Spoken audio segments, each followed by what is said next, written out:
The brilliant blue light of Earth faded behind the asterisk Nemesis asterisk as it slipped into the darkness of space. Commander Li Jian stood on the bridge, her eyes fixed on the view screen. The stars looked the same as they had 3 years ago, when her brother had left on the asterisk Curiosity asterisk. She still remembered his excited voice during their last call, how he talked about making history as part of humanity's first true deep space expedition. Now he was dust, scattered across an alien system by coalition weapons. "All systems ready, Commander," said Officer Kim, his voice breaking through her thoughts. Jian nodded. "Take us to light speed." The asterisk Nemesis asterisk didn't look like much from the outside. Sleek and dark, smaller than most Earth military vessels.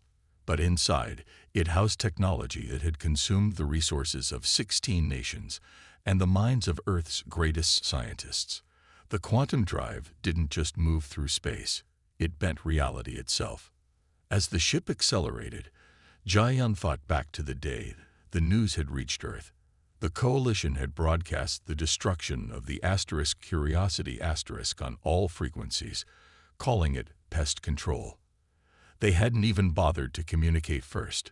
Humanity had been deemed unworthy of conversation. The United Earth Defense Council had debated for weeks. Some wanted to hide, to pull back all deep space missions. Others demanded immediate revenge. In the end, they chose a third path, to build something that would force the coalition to see humans as equals. Approaching maximum velocity, Officer Kim announced. Quantum systems stable. The stars outside stretched into lines, then vanished completely as the asterisk Nemesis asterisk entered the quantum fold, a pocket between dimensions where conventional physics held no power. In the 3 years since the asterisk Curiosity asterisk incident, Jian had changed. The smiling officer who once led exploration missions was gone, replaced by someone harder, more focused. She had been selected to command the asterisk Nemesis asterisk not just for her tactical skills, but for her personal stake. The brass knew she wouldn't hesitate. "Sir," called the sensor officer, "we'll reach coalition space in 6 hours." Jian moved to the tactical station where a holographic display showed their target, a coalition outpost on the edge of their territory. Not a major military installation, but important enough to send a message. "Review the mission parameters," she ordered, addressing the bridge crew.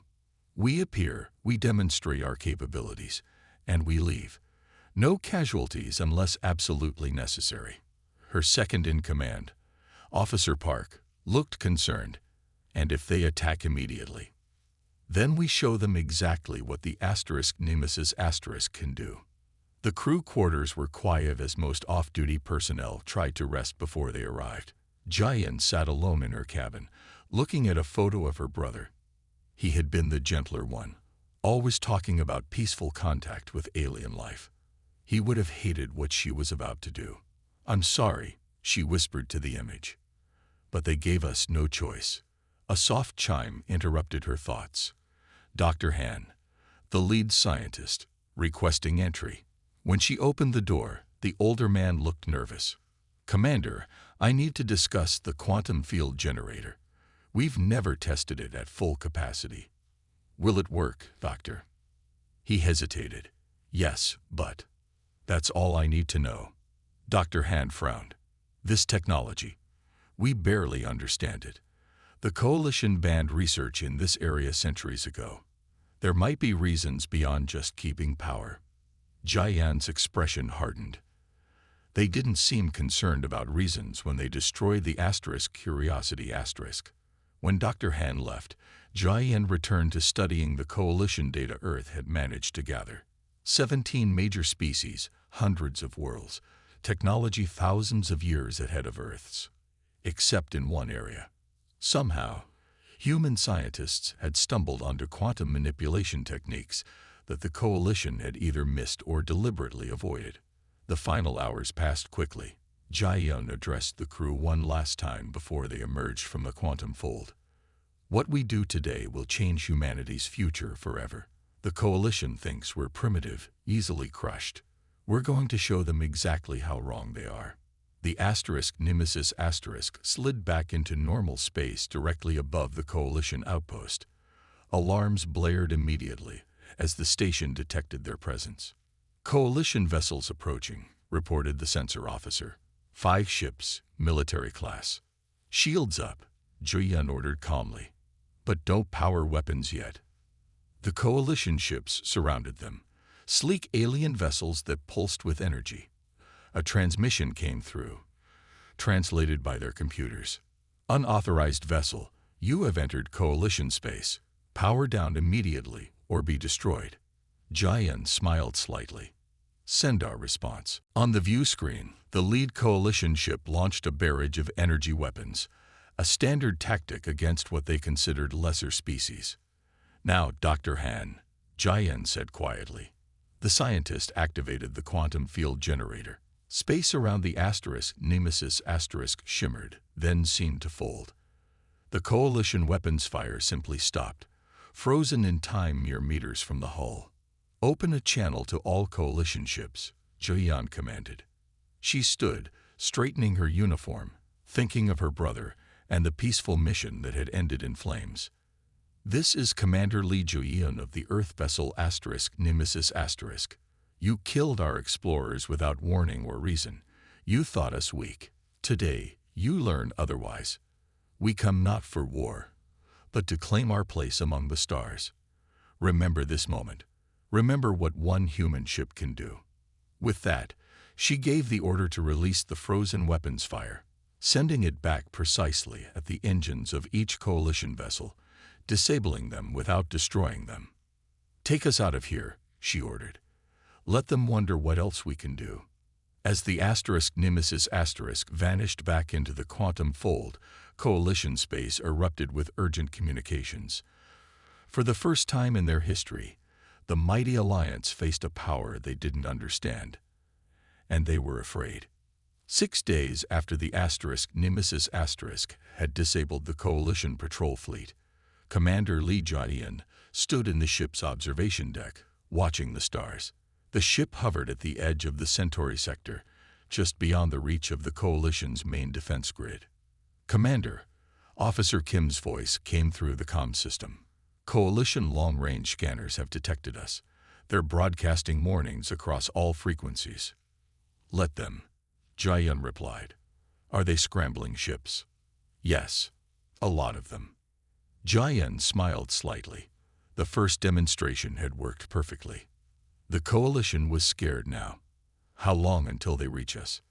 Their fastest ships will arrive in 3 hours. Good. That gives us time to prepare.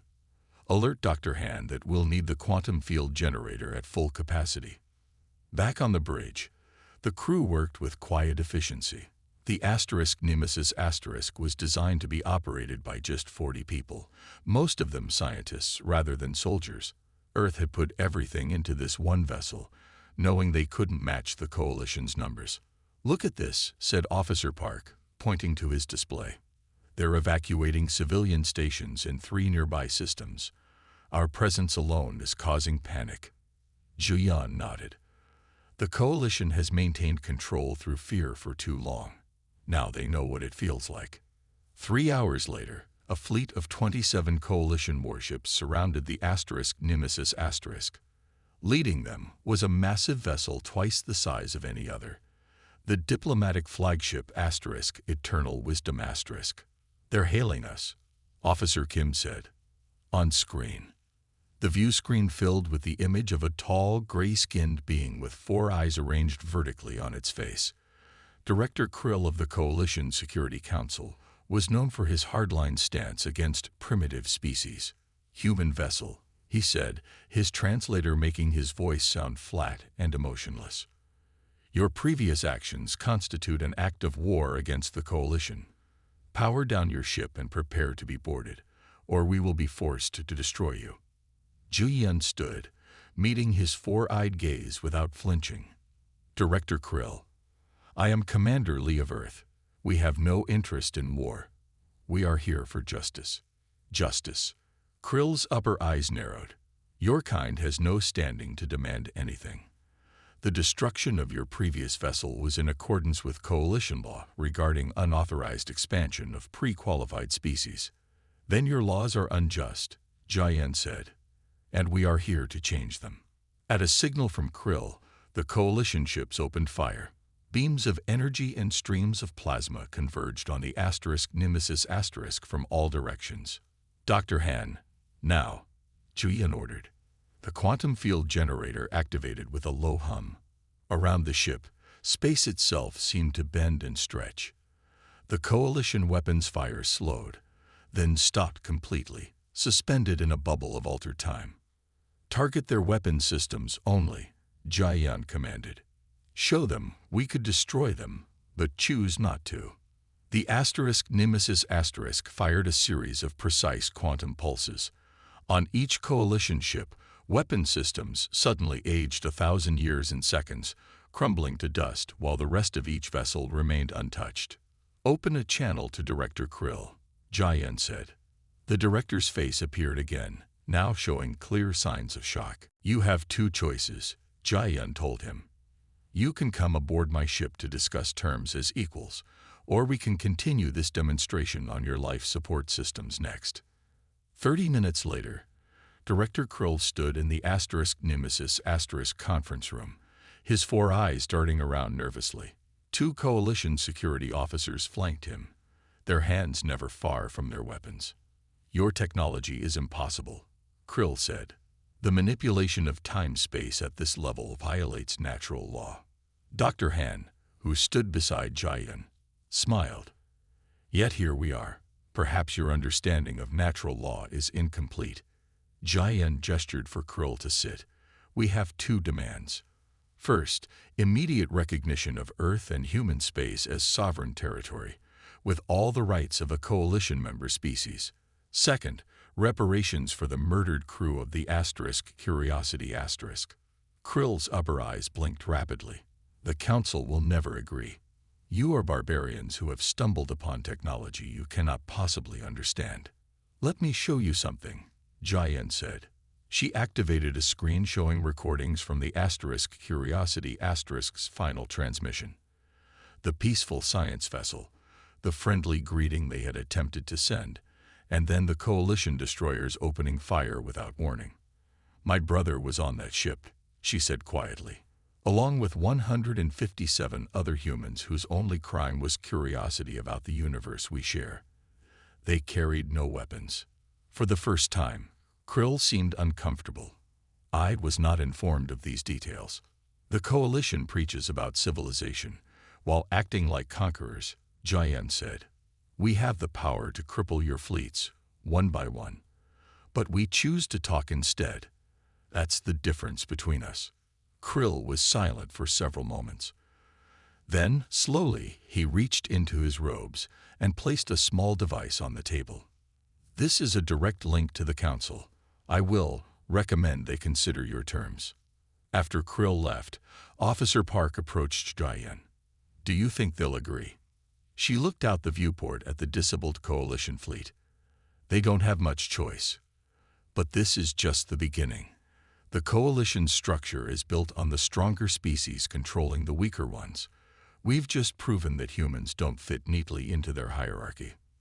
That night, as the Nemesis maintained its position, waiting for the Council's response, Jian returned to the observation deck alone. She took out the photo of her brother. We did it, she whispered. They know who we are now. They know we matter.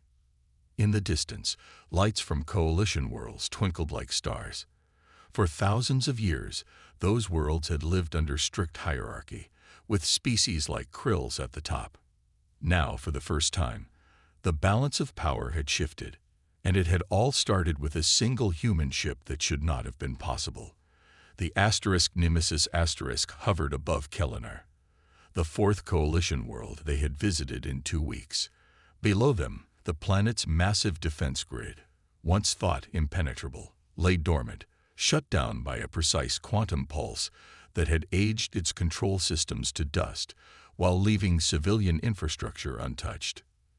Incoming transmission from the surface, Officer Kim announced. Commander Li Jian nodded. On screen, the worried face of Planetary Governor Ran appeared. Unlike Director Krill and the other high-ranking Coalition officials they had encountered, Ran belonged to the Viridian species, one of the many lesser races that made up the Coalition's lower tiers. Commander Lee, Ran said, his translator struggling with the emotion in his voice. Your ship has disabled our defenses, but you haven't attacked our cities. Why? We are not here to conquer, Joyen replied. Only to show what is possible. Park Toyo, standing at her side, added, the Stellar Empire has told you that humanity is primitive and dangerous. We're here to prove that only one of those claims is true. After the transmission ended, Joyen and Park retreated to the strategy room, where a holographic map showed the Coalition territories. 7 worlds were marked in blue, the planets they had already visited. All were inhabited by species ranked in the lower tiers of the Coalition hierarchy. Reports from our information network are coming in, Park said, reviewing the datapad. Protests have broken out on 12 Coalition worlds. Most of them are demanding the Council reconsider Earth's status. Jian nodded. Their strategy was working. The Nemesis had avoided the heavily fortified Stellar Empire worlds, instead focusing on planets controlled by subordinate species. Show them respect, demonstrate power without aggression, and let word spread. There's something else, Park said, his voice dropping. I've been analyzing the data Dr. Han recovered from the Coalition networks. I think I know why they destroyed the Curiosity. He brought up a classified Coalition report. They discovered something about human physiology, something that terrified them.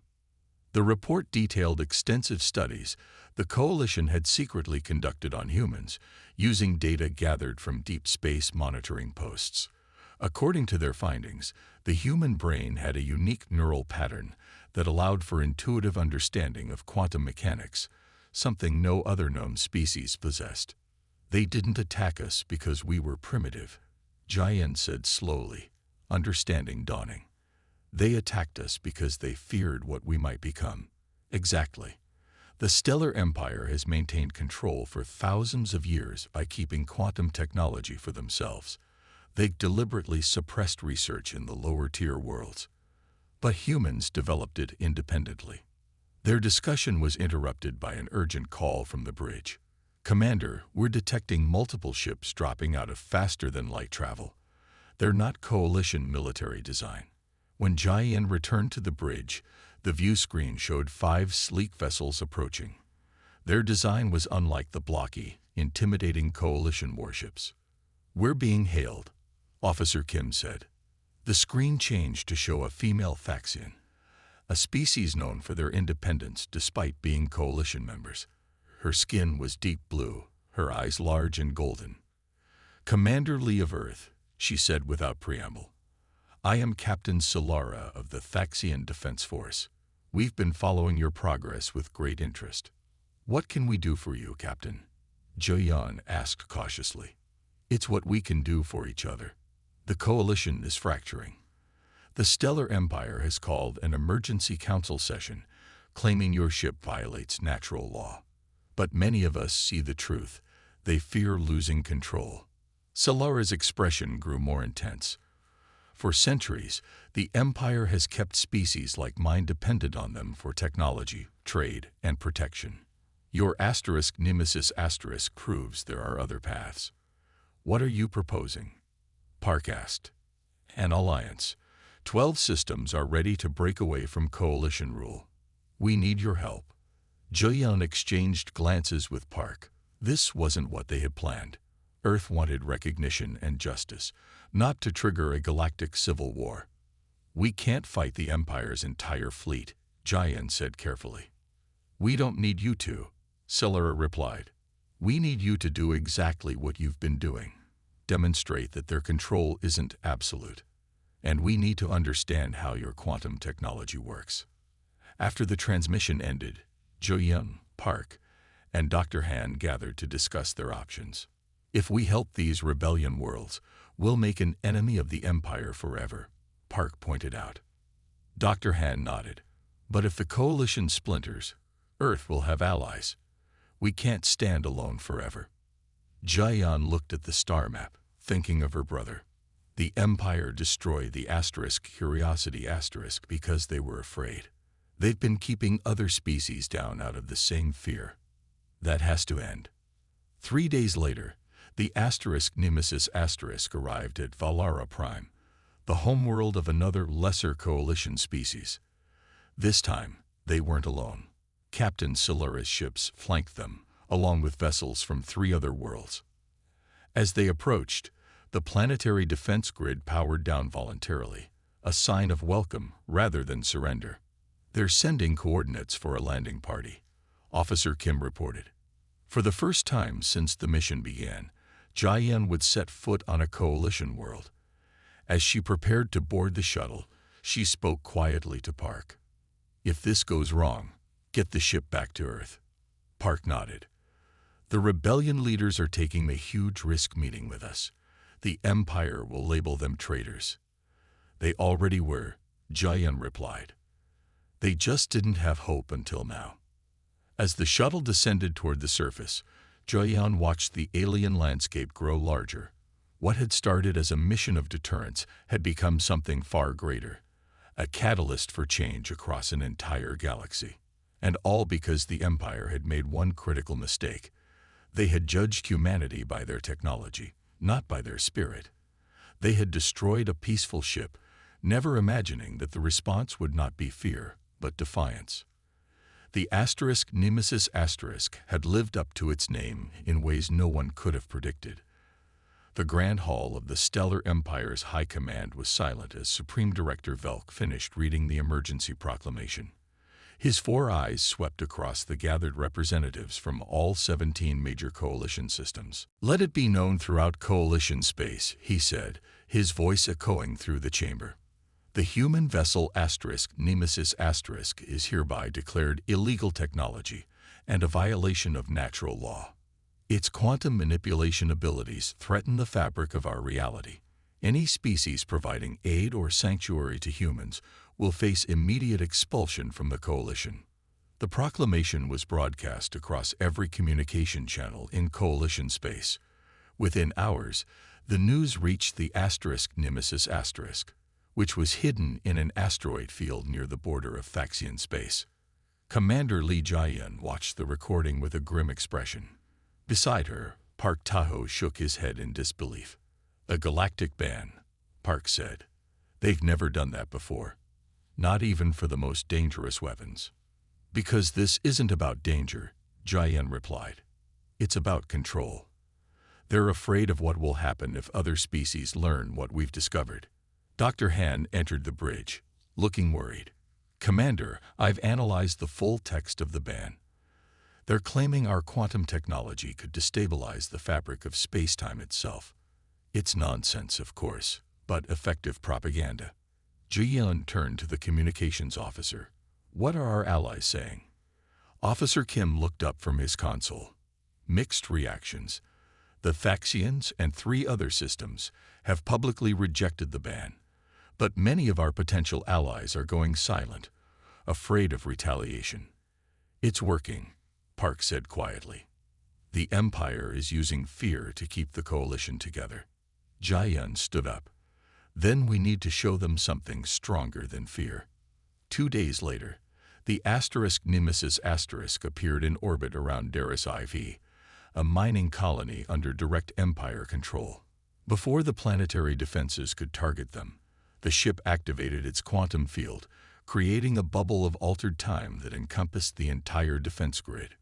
We're being hailed by the colony governor, Officer Kim announced. The screen showed a nervous-looking Empire official. Human vessel, you are in violation of the galactic ban. Surrender immediately. We're not here to attack, Jian replied calmly. We're here for the political prisoners in your detention centers. The governor's eyes widened. How did you? We know the Empire arrested 200 Thaxian citizens for speaking against the coalition. We're taking them home. Before the governor could respond, Dr. Han activated a targeted quantum pulse. Throughout the colony, The locks and security systems of the detention centers suddenly aged 50 years in an instant, failing simultaneously. The Nemesis remained in orbit just long enough for the prisoners to reach emergency shuttles, then vanished into quantum space with the shuttles protected in its field. News of the rescue spread across Coalition space despite the Empire's efforts to suppress it. The ban that was meant to isolate humanity instead transformed them into symbols of resistance. On 12 worlds, protesters painted the human symbol, a simple outline of the Nemesis on government buildings. Underground networks began using Earth phrases as code words. Remember the Curiosity became a rallying cry among species who had never even seen a human. 1 month after the ban, Jian stood in her quarters looking at a galaxy map. Scattered across it were markers showing reported sightings of the Nemesis, many in places that the ship had never actually been. "We've become a legend," Park said, entering the room. "The Empire tried to make us outlaws, but instead, they made us heroes." Jian nodded. "And now they're hunting us with everything they have. Our last jump was almost detected. Dr. Han says the quantum drive needs maintenance we can't perform in space. We need a safe harbor." "There's no such thing anymore," Jian said. "Not with the bounty they've placed on us." She pointed to a section of the map far from their current position. "But there is one place they wouldn't expect us to go. The Empire's homeworld itself." Park looked shocked. "That would be suicide. Their defenses are the strongest in the Coalition, which is why they won't be looking for us there," Jian replied. "And we have allies we don't even know about now. The ban has created an underground resistance that spans the galaxy." That night, as most of the crew slept, Jian went to the observation deck. The ship was hidden in the atmosphere of a gas giant, making repairs while staying shielded from detection. She took out the worn photo of her brother. "I wonder what you would think of all this," she whispered. "We came for justice for you, and now we're at the center of a galactic revolution." A soft chime indicated someone at the door. It was Dr. Han, looking tired but determined. "Commander, I've been working on something. A way to end this conflict without more suffering." He showed her plans for a modified version of their quantum technology, one that couldn't be used as a weapon, but could still allow for advancement. "We could share this with all species," he explained. "Even the Empire, knowledge that elevates everyone rather than giving anyone power over others." Jian studied the plans. The Empire would never accept it. They've built their entire civilization on keeping others dependent. "Perhaps," Dr. Han said. "But revolutions succeed not just by fighting the old system, but by offering a better alternative." As Jian considered his words, a message came through on a secure channel, one of their allies in the resistance. "The Empire is planning something big." The message read, "All high command leaders will gather at their homeworld in 2 weeks for the Ascension ceremony. They plan to announce new measures against rebel worlds." Jian looked at Dr. Han's plans again, then at the message. A plan began to form in her mind. "Tell the crew to finish repairs quickly," she told Dr. Han. "We're going to the heart of the Empire. And we're going to end this ban once and for all." The sacred Ascension Dome on the Empire's homeworld glowed with ceremonial lights as thousands of Coalition leaders gathered. Supreme Director Velk stood at the center podium, his 4 eyes gleaming with satisfaction as he prepared to address the assembly. "Today marks 10,000 years of Empire guidance," he began. "We gather to reaffirm our commitment to order and stability across Coalition space." No one noticed the small distortions in the upper atmosphere as the Nemesis slipped through the planetary defense grid. Dr. Han's modifications to the quantum field had made the ship appear as nothing more than a momentary sensor glitch. On the bridge, Commander Li Jian watched the ceremony through their long-range scanners. Beside her, Chief Engineer Kim Chuno made final adjustments to the device they had spent weeks building. "The quantum transmitter is ready," Kim reported. "Once activated, it will bypass all communication controls and connect directly to every communication device in Coalition space." Jian nodded. And the data package? Complete, Park confirmed. Everything we found in the Coalition archives about the Empire's suppression of technology, plus Dr. Hand's simplified quantum physics tutorials. Below, Supreme Director Velk continued his speech. The human threat has revealed weaknesses in our unity. Today we announce new measures to strengthen coalition bonds and eliminate disorder. Now, Julian ordered. Kim activated the transmitter. For a moment, nothing seemed to happen. Then, across the Ascension Dome, personal devices began to activate on their own. The same happened in homes, ships, and public spaces across all 17 systems of the Coalition. The face of Commander Li Juiyun appeared before billions of beings simultaneously. People of the Coalition, she began, her words automatically translated into hundreds of languages. I am Commander Li of Earth. You know my ship as the outlawed Nemesis *. You've been told we are a threat to peace and stability. Today, I will show you the truth. In the Ascension Dome, chaos erupted as Supreme Director Velk realized what was happening. Shut it down, he shouted to his technicians. Block the signal. But the quantum transmission existed partially outside normal spacetime. It couldn't be blocked by conventional means. For thousands of years, Julian continued, the Empire has claimed to protect you. In reality, they have deliberately kept you dependent and divided. The transmission began showing archived Empire documents, secret directives ordering the suppression of technological advancements on member worlds, plans for keeping species divided through engineered conflicts, evidence of sabotage against worlds that came too close to developing quantum technology. My world was attacked not because we were dangerous, but because we discovered what the Empire has kept hidden, that quantum science belongs to everyone. In homes and gathering places across Coalition space, people watched in stunned silence. Many had suspected the truth for generations, but had never seen proof. The Nemesis * was not built to conquer, Jian explained. It was built to show what is possible when knowledge is shared instead of hoarded. Dr. Han appeared next, explaining in simple terms the basic principles of quantum manipulation, knowledge the Empire had reserved for itself for millennia. This information now belongs to all of you, he said. We offer it freely, along with Earth's protection for any world that chooses to use it peacefully. In the Ascension Dome, Supreme Director Velk frantically ordered his guards to prepare his ship for immediate departure. Around him, representatives from dozens of worlds were already contacting their governments, many openly declaring their rejection of Empire control.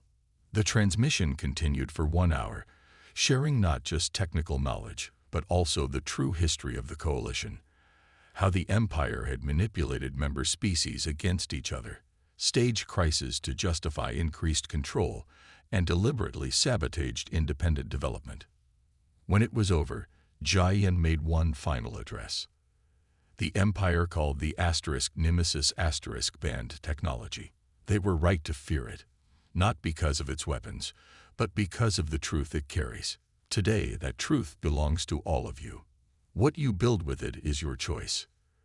The transmission ended. Across Coalition space, the response was immediate and overwhelming. On 7 worlds, Empire representatives were peacefully detained by local authorities. On others, people filled the streets, no longer afraid to speak openly against millennia of oppression. 3 days later, the Nemesis * hovered in orbit around Thaxia Prime, watching as ships from 24 formerly Coalition worlds gathered for the first meeting of the new Galactic Concord. The Empire's forces had retreated to their homeworld, their control shattered not by weapons, but by truth. In her quarters, Jian looked once more at the photo of her brother. It's done, she whispered. Not the way we planned, but maybe the way it needed to happen. Park entered with news from Earth. The Council is celebrating. 17 worlds have already requested diplomatic relations with humanity. 3 have asked for technical assistance with quantum technology. Jian smiled. And the ban on the Nemesis *. Still officially in Empire records, Park replied with a grin. but now it's being seen as a badge of honor. There are even merchants selling small models of the ship as symbols of freedom. Later that day, Jian stood with Dr. Han and Kim on the observation deck, watching the colorful ships of a dozen species moving peacefully around Thaxia Prime. "What happens now?" Kim asked. "Do we go home?" Jian considered the question. "Earth will need ambassadors out here, and there's still so much to learn." Dr. Han nodded. "The quantum field technology is just the beginning. Without empire restrictions, imagine what all these species might discover together."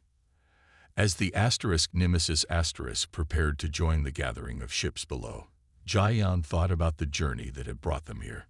They had come seeking justice for one ship and found themselves liberating an entire galaxy.